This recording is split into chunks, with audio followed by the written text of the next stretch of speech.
Let's talk about vaginas, or more specifically, pelvic exams, both of which to a lot of young people are cloaked with mystery. Let's clear up some of the mythos.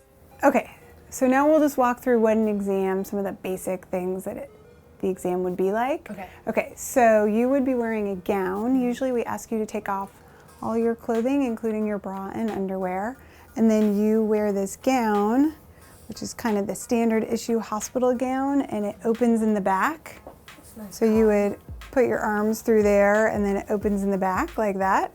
And then we have you put the sheet over your lap. And so you would open it up and you put the sheet over your lap like this. One big reason to get a pelvic exam is to look for any abnormalities that may lead to cancer, which makes them really important. But unless you notice something abnormal yourself, you do not need to have one until you're 21. So pop those bottles, or I guess not, because if you don't need a gyno, you can't legally drink, but whatever. Okay. As for how a pelvic exam goes, first there's a pre-exam where your provider will ask some pretty personal questions. Even though it's all for your health, you can always opt out or ask, is it medically necessary for you to ask me that? All right, so now you're there. Okay. We have these really cool lights because we can't see in the vagina without spotlight.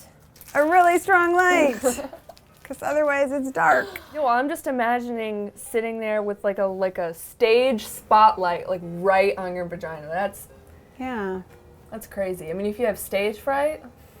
Or vagina stage fright. Vagina stage fright. I think that's a common affliction. Then I'll sit down and then we'll look at the outside, and so the light will be here. Your provider will snap on a pair of gloves and conduct the external exam, where they'll check out the vulva or the exterior area around the vagina for things like irritation or lumps. After this, and I'm sure you've heard of it, is the pap smear, and this is the big girl shit. They will insert a speculum, which looks like the mouth of a metal Perry the Platypus, into the vagina and crank it open. And while it won't be comfortable, it shouldn't hurt, and you can ask for a smaller size. Okay, so let's look at the speculums. This is a large one.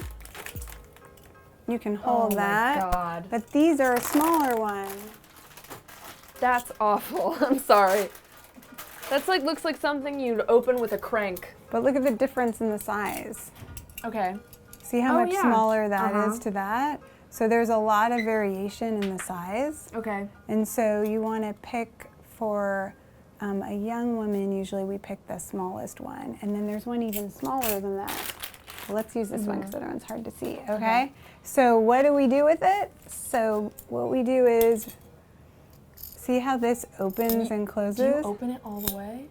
So we open it so that we can see the cervix. Okay. So if this is the vagina, we put the speculum into the vagina closed. Okay.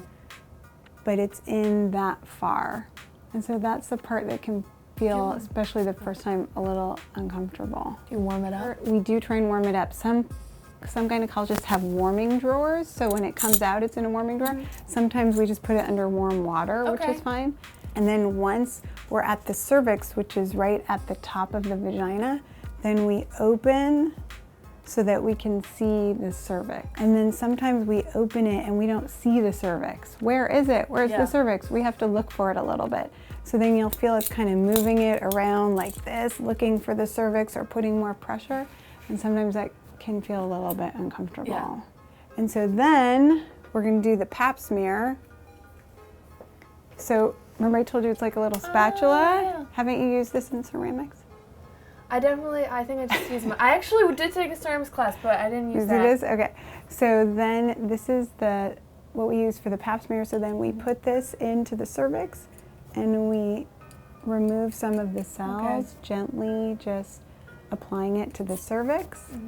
And then remember I told you about that little brush? Yeah. So then we put this into the cervix and we move it around. Into the cervix? Yes, this goes slightly into the cervix. I don't like that one bit. Really? Most people cannot feel it. For a lot of people, the cervix doesn't have a lot of sensation.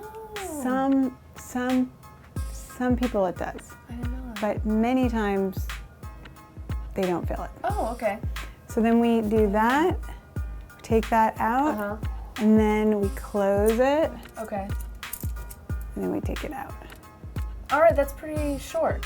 I'd say the most important thing I learned is that I can communicate with my provider throughout the whole process. And I think that's really empowering.